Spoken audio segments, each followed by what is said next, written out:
Let's solve this question.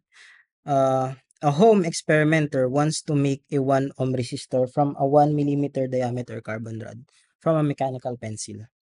What length of the rod does the experimenter need if the resistivity of carbon is 3.5 times 10 raised to negative 5 ohm meter? So to solve this problem, remember that the resistance is equal to the resistivity times L, the length, divided by A, the cross-sectional area. Also, cross-sectional area is equal to pi r squared, the radius. The radius r is equal to diameter over 2. So let's solve for L. Let's manipulate this one.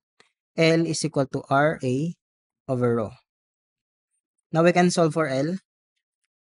R is 1 ohm. A is pi. The diameter is 1 mm divided by 2. So for now, let's convert these millimeters to meter since the unit of resistivity is in ohm meter. So remember, 1 meter is equal to 1,000 millimeters all over 3.5 times 10 raised to negative 5. Now, using a calculator.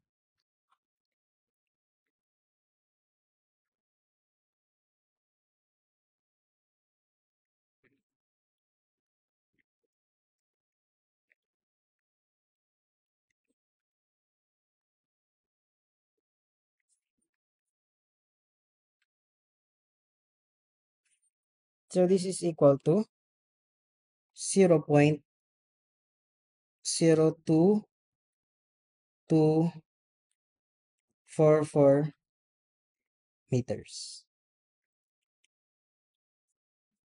So saan to equivalent na 0.02244 meters? So try natin na convert sa so ito yung candidate. So convert muna natin sa millimeter. Multiply natin ng 1,000. So 0.02244 times 1,000.